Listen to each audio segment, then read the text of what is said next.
Hey Eagle fans, I'm Thomas Mott. Welcome to Philadelphia Eagles Now. We're going to get into the latest training camp news and rumors. It's a Wednesday. A lot is going on, including a Jalen Reagor brand new trade nugget with a team from the AFC. But first, though, this is good stuff, we are beating the Chiefs Report in our Chat Sports sub battle here, as the Chiefs Report is one of our other channels here at Chat Sports. They're at 30,774 subscribers. We're ahead at 30,975, which means it's still a race for 31,000. Who gets there first? I think it's us. We are we're exactly 25 subscribers away, so help us beat the Chiefs Report by going down below and subscribing. Get us to 31K.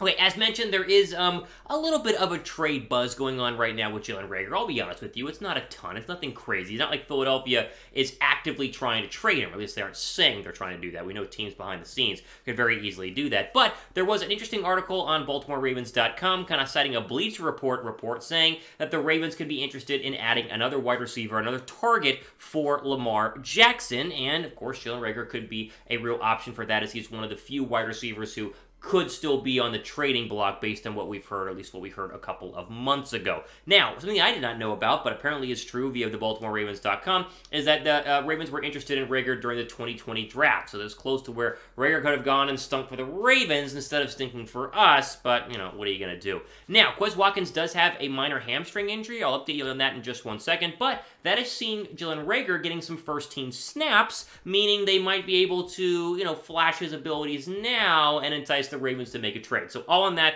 in a second. First, though, we'll start with Watkins. He did have a minor hamstring injury yesterday. No real updates on that yet. Now, we film early on Wednesday morning, and so, we might get some updates later on in the afternoon, which we'll update you on tomorrow's show, but it doesn't seem to be anything serious. But just know that when Watkins was out of the lineup, it was Reagor who was the number 3 wide receiver, bumped up and got some reps with the first team, which is interesting, right? Okay, back to the Reagor to the Ravens possibility. Here was BaltimoreRavens.com. We'll throw it up on your screen. Quote, Reagor, the 21st overall selection in 2020, has not played up to his draft stock thus far. No duh.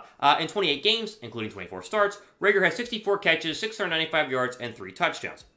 Reagor, 23, has been linked to the Ravens before, including during this year's draft. We were told that Reagor's name came up. There was no offer. Adam Kaplan of the Inside the Birds podcast said in May, the Ravens definitely, from multiple sources, had interest in Reagor during the 2020 draft, end quote. So there's a little bit of excitement here. I wouldn't say it's a lot. I don't think a Jalen Reagor trade is imminent, but let me just say this. Reagor will remain a hot-button player for the rest of this training camp. And I was going to say training camp into the preseason, because we're really going to find out if he's actually going to make this roster. He's battling for his roster spot. Now, I think he's going to get a roster spot. I still think he's better than a John Hightower. I think he's better than a Greg Ward. And I think that the potential to live up to his first-round draft hype still remains available, at least for one more year. After this year, if he doesn't do anything, then you get rid of him. However, the Watkins injury is interesting, because if Quez Watkins is out for a couple of days, which we don't know yet, I don't think he's going to be, but let's just say Watkins, sidelined for a couple of days. If they put Reagor as the third wide receiver, it's either one of two things. One, he's playing good enough to be the third wide receiver, which is great news for Eagle fans. Or two, they're trying to show other teams in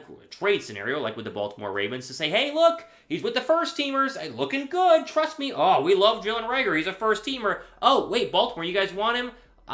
Well, sure, yeah, what do you want to give us, right? So it could be a little bit of cat and mouse in terms of these other football teams, because trust me, there are specific people employed by every single NFL team whose sole job it is to keep an eye on X team's training camp, right? So your job is to watch the Philadelphia Eagles training camp as a Baltimore Raven employee and tell me who might be cut that we should go ahead and sign, or who could be traded that we should go ahead and trade for. So that's your bottom dollar. They're keeping an eye on Eagle camp and keeping an eye on Jalen Reagor if Baltimore or somebody else is truly interested in trading for another wide receiver. Will it actually happen? Who knows? As we always say here on the channel, you get little rumor bits like this. Doesn't guarantee it's going to actually happen, and so we'll do it all with a grain of salt. But I think the main takeaway from the start of today's video is at least the fact that when they went ahead and lost Watkins for yesterday, the person elevated was Reagor, which I think should be good news for all parties involved.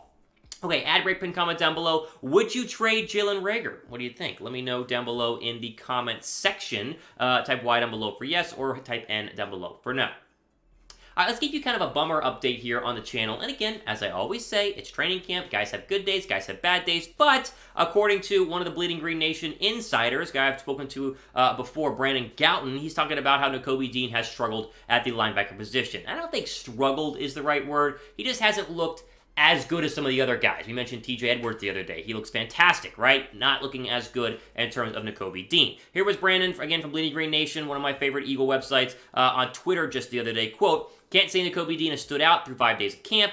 Edwards, Kazir White, Davion Taylor, and Sean Bradley have all flashed more #Eagles. Now, that does not mean that Dean stinks, or that does not mean that Dean is going to be terrible, but it is worth noting that a lot of the other young linebackers are playing a lot better at this point, as Brandon said, 5 days into training camp. Now, before I give you my take on the whole situation with Nakobe Dean, make sure you guys follow our official Chat Sports Eagles page on Twitter @ChatEagles. That is where we post all of our videos. And so if you're a subscriber, if you're on Twitter a lot, we post all of our Eagle updates there on the official Twitter account as well of us here at Chat Sports. And we're going to start posting a lot more there, and it's a great way to interact with us. Send us DMs. You always follow my personal Twitter account as well, @Thomas Mott. Get involved with us on Twitter. It's a really fun place to interact with you guys, the fans.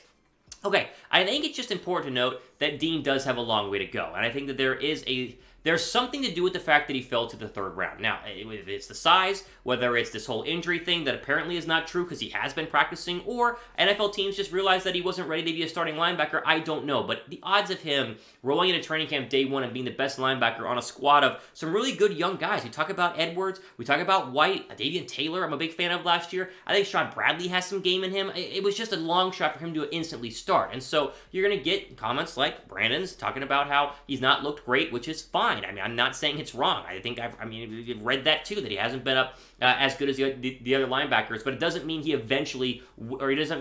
will not be able to eventually get to that point. So patience on Dean. Again, he is a project, not a surefire starter day 1. I think we're going to see a lot of him in the preseason games. He's going to be probably playing for 2 or 3 quarters per game, and that's going to be a great chance for him to showcase what he was able to do on the national championship. Fantastic Bulldog defense.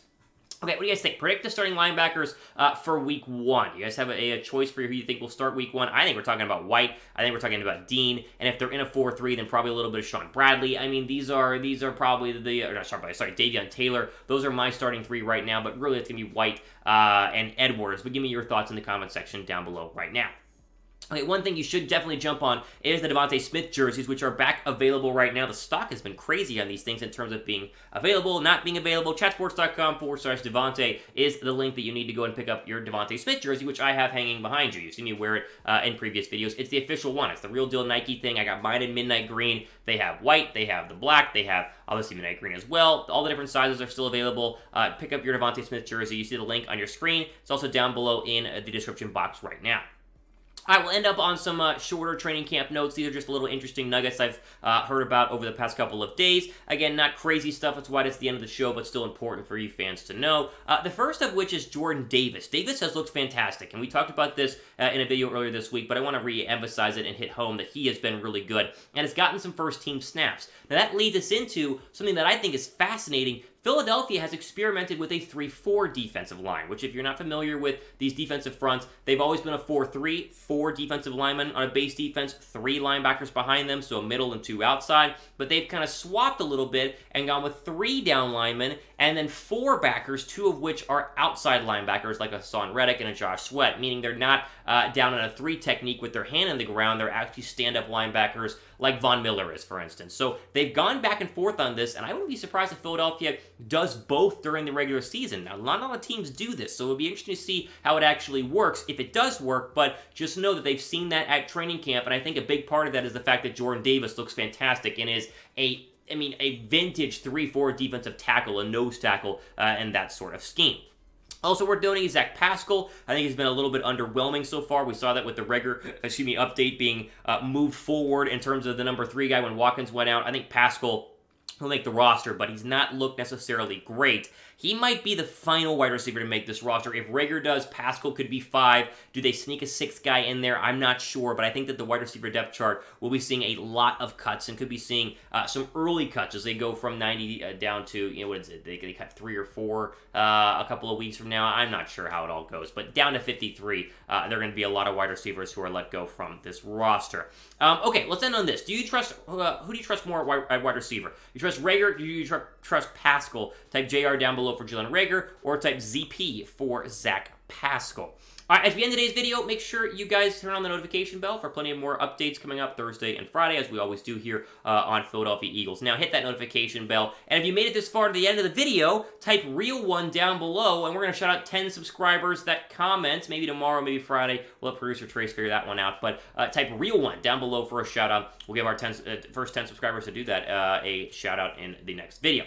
Okay, mailbag video happening later on this weekend. One more little bit of housekeeping here. Hashtag Eagles in the comments section. Got to be a subscriber to be a part of that. And that's all the time we have for today on this Philadelphia Eagles news and rumor video. If you guys wondering, we're still struggling in terms of how we feel. It does feel like I got hit by a truck, but you know, I can still talk, right? It's still fine. That's why we're still doing videos here today. So hanging in there. Should be good to go. For Philadelphia Eagles now, Thomas Mott signing off. For the rest of your day.